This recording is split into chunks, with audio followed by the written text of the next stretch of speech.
A young man graduates from a prestigious university, being granted an honors degree in engineering. He is mentally and physically healthy, able to balance the stress of hard work with a physically active lifestyle, intellectually engaging hobbies, and a booming social life. The world is his oyster. He lands his first career job after an arduous search and over 20 competitive interviews. A contract is signed, and money is rolling into his pockets like never before. He befriends his colleagues at work, and as a manager of engineering, he is well respected by both his bosses and the workers he is supervising. He exercises his strongly developed technical and creative engineering design skills, receiving a bonus for saving the company money. He begins his 12-hour shifts at 6 a.m. and usually wakes up at 4 a.m. every day for high-intensity weightlifting before work. It's part of his ambition to gain black belt status in the martial arts. He considers himself a fighter at heart. One day, while performing deadlifts, something goes terribly wrong. After the workout, he begins to experience excruciating pain in his spine. He's tormented by the agonizing pain around the clock, finding it difficult to sleep at night. His performance at work plummets, and he tries to explain what is going on to his boss, but his pleas for compassion and understanding are taken as a sign of weakness and lack of work ethic. All the boss cares about is keeping production running, and he realizes the cold, robotic nature in which the company views its employees. Taking time off work to see as many doctors and therapists as he can, the corporation is unimpressed. He is prescribed anti-inflammatories that do nothing for him and is sent on his way. He wakes up every morning screaming in agony, and his wish is to remain curled up in a ball in his bed eternally. He keeps telling himself just one more day of rest and the pain will go away, and although he reluctantly shows up at work for his shifts, he is no longer capable of thinking in abstract mathematical or scientific terms. Years of hard work in the gym and in school go to waste as his body weakens and his mind becomes overwhelmed with anxiety, pain, and depression over what is happening to him. He goes to the hospital in the dead of night, begging for mercy, and is given some morphine capsules. He finds himself able to function again. The pain is significantly reduced, but the doctors did not do anything to investigate his problems further, nor are they willing to refill his script.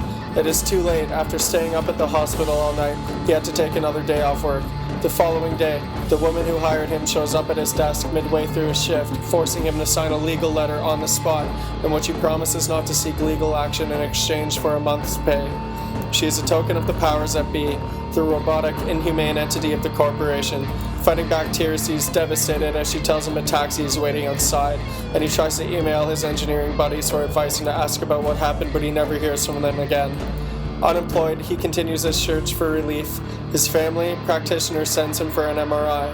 Her all too familiar response is, "There is no evidence that you have back problems." And once again, he is prescribed another useless anti-inflammatory and sent on his way. He comes back persistently asking the doctor to investigate his pain. Taken more seriously, he is referred to 5 doctors, all of whom do nothing for him. They seem unable to perceive the extent of his suffering and complacent enough with their high salaries to be all talk, no action.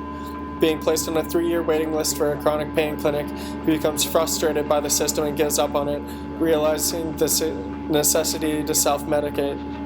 Not only injustices related to the medical system are occurring in his life. With every interview for an engineering firm, he has asked what he has been up to since he graduated. Left without a reference for his previous work, he tries to come up with explanations, feeling too stigmatized to disclose his true past. He's looked down upon as a person with no initiative and never hears back from anyone.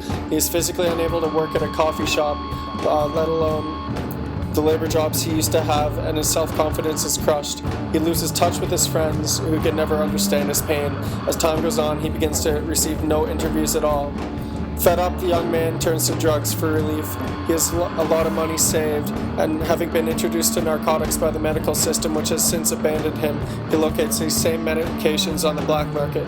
He feels degraded, indignant, and abandoned by his fellow man, left to fend for himself, addicted to prescription opiates, and able to function again, living a relatively pain-free life, but with many restrictions. He decides to enter graduate school in engineering, hoping to boost up his resume.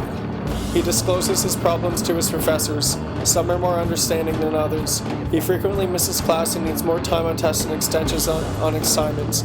He signs up for disability services but is not taken seriously because he does not have any proof. He is at a severe disadvantage at school, but appearing as a healthy young man externally, nobody seems to care. He feels trapped in his own mind. There is not enough societal awareness of the consequences of chronic pain, and few seem to understand, despite the fact that it costs the economy billions of dollars in lost productivity each year. Inclusive education requires an element of trust that is tough to come by. He is caught purchasing his medication illicitly by law enforcement and is sentenced to prison. Leaving school, labeled a drug addict, he is devastated. A happy man once filled with enthusiasm and energy for life has been locked up in a cage for purchasing medicine that he does not even abuse. This story ends when, suffering a sudden, unexpected withdrawal from his meds, he consents to a diacetyl morphine injection by a fellow inmate and ODs in the middle of the night. The prison system sees him as scum, and although his life might easily have been saved by a Narcan injection, he dies in his prison cell. Now listen up, because this story is true. It is the story of thousands of people around the world who suffer from chronic pain, a neglected, misunderstood, and stigmatized health issue that is rarely brought up in the education programs despite the obvious increase in attention that is being paid to mental illnesses. I leave you with a question. How would you react if, as a teacher, you were faced with this problem either yourself or with one of your students?